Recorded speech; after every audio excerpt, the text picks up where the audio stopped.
एगो जनी अपना सैया जी के फोन करत रही और कहा तरिए जी रोवा ढेर दिन बाद कमा के आओ तनी तनी एगो काम को दे हो। ढेर बोले गईले ना पहली बात तो गर्मी में केहू को दिमाग काम नहीं करत है ना। कहा तरिए जी राज हमरो दिमाग तनको काम नहीं करता। का तरी ढेर दिन पे आवत तनी तनी एगो काम कर दे हो। शिवाजी नगर में मेला लगल बा, कुल हमार सखी लोग एकदम निमन निमन पहन के आके झमकावत रही। तनी हमरो ला कुछ ले लिया। कहा तरी कि अवतरण कई के नौकरिया अरे अवतरण कई के नौकरिया आजा के किन लिहा तू बजरिया कुसुम रंग अरे सड़िया राजा जी बेलहुज गो करिया राजा जी के काहे होने ठाड़ू बाड़ू अरे चौका पे चला अब बाबूजू के छोड़ा हाथ पियावा के धाला। एगो लड़की के शादी होता, दुल्हा मंडप पे बैठल बा, लेकिन लड़की के अपने प्रेमी के याद आवत हो।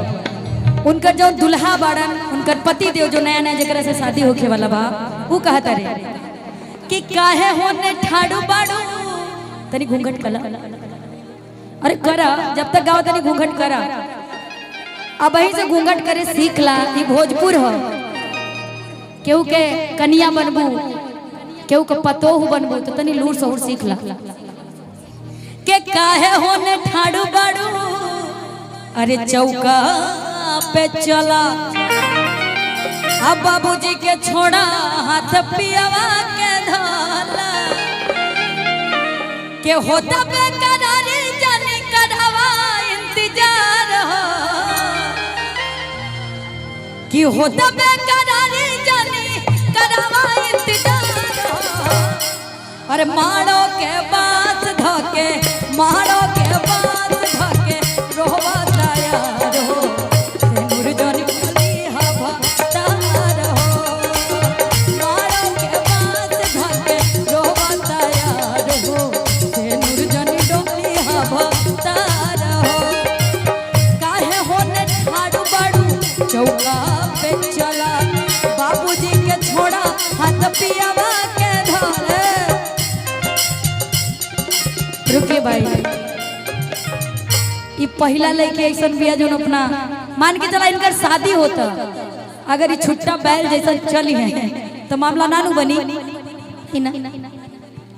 देखा भाई देखे में सबके भले कटरीना कैफ पसंद होके ठीक है, लेकिन ब्याह करे बदे या तो केहू श्रीदेवी के पकड़ी या तो फिर हेमा मालिनी। सही बात है ना। हाँ देखे में सबके मतलब वो चाहिए बर्गर चाउमीन, लेकिन घरे गईला के बाद दाल चावल भुजिया चोखा चाहिए। सही बात बना तो तनी सब घरे हम कहा तनी ए बच्ची तो बड़ा दुपट्टा छोट बा तू कैसे ले तू आ जा। अरे भाई ले लो भाई। ये देखा लेकिन के लूर सहूर बा। अच्छा शादी होगा तो ऐसे ही रहेंगे आप, जान लीजिए आपकी शादी हो रही है। हाँ बिल्कुल आइए। के काहे होने ठाड़ू बाड़ू चौका पे चला बाबूजी के छोड़ा हाथ पियावा के धाला। बाबूजी के छोड़ा हो तबे करारी जाने करावा इंतजार हो तबे करारी जाने करावा इंतजार हो। मारो के बात धके मारो के बात धके रोवा तैयार हो से नूर जनी डोली हवा तार हो। मारो के बात धके रोवा तैयार हो से नूर जनी डोली हवा तार हो। नहीं सही बात है। तोरे आवन से हमारे अंगना में आई बहार भौजी अंगना में आई बहार भौजी।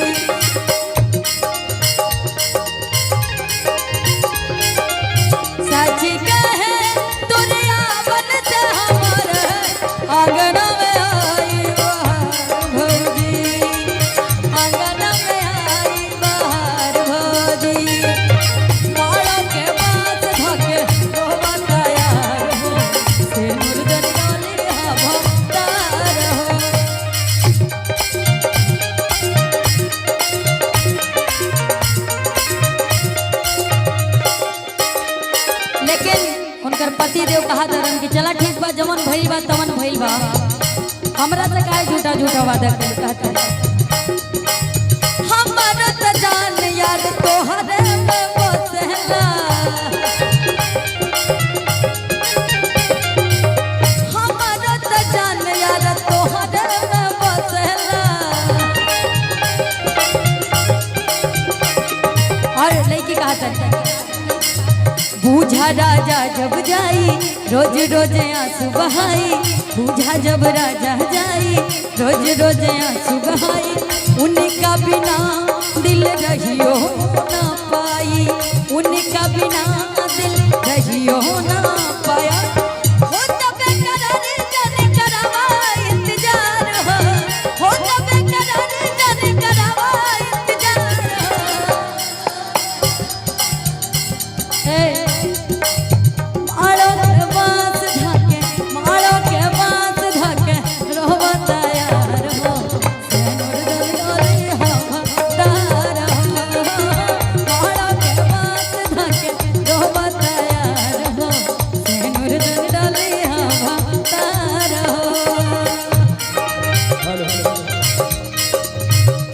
मुझे भी थोड़ा सा सबका फरमाइश है कुछ गुनगुनाने के लिए। अच्छा बिल्कुल बिल्कुल आइए। ज्योति जी सामने है तो वो एक फील आ रहा है। कौन सा फील आ रहा है?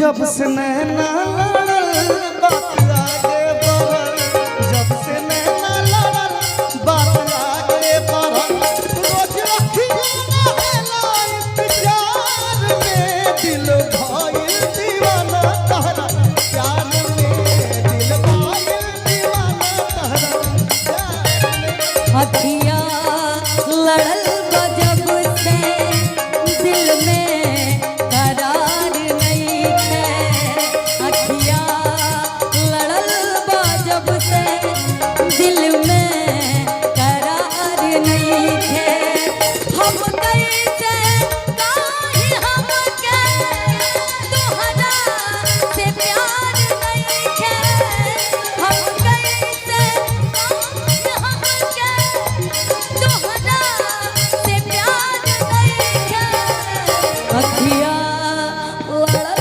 गजब से दिल में करार नहीं है अखिया लड़ल गजब से दिल में करार नहीं है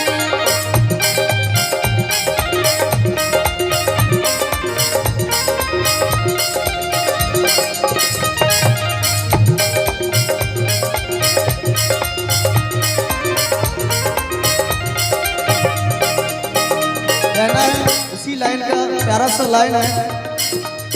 काबिले शुक्रिया हूँ ओहो भगवान से तोहके बनोले बार कवन माटी सान के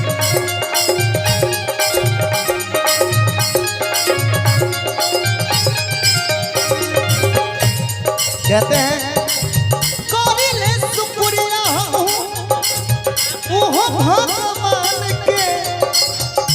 देखिए आपके कारण भगवान को भी शुक्रिया अच्छा अच्छा करना पसंद है ना काबिले शुक्रिया हूँ ओहो भगवान के तोहके बनोले बार कवन माटी सा तोहके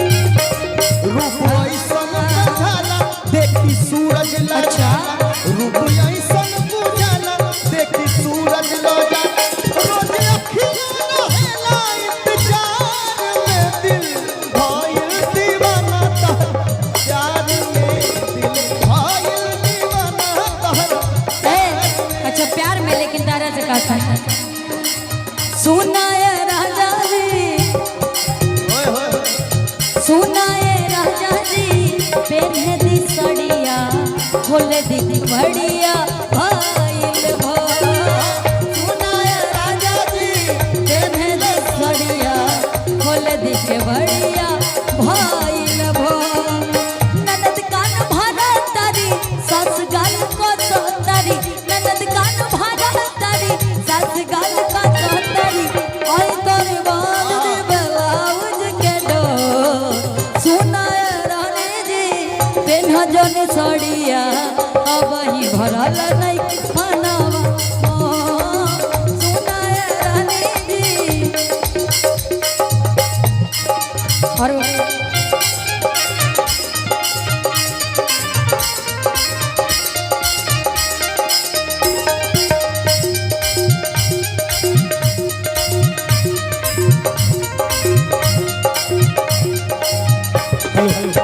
हेलो ये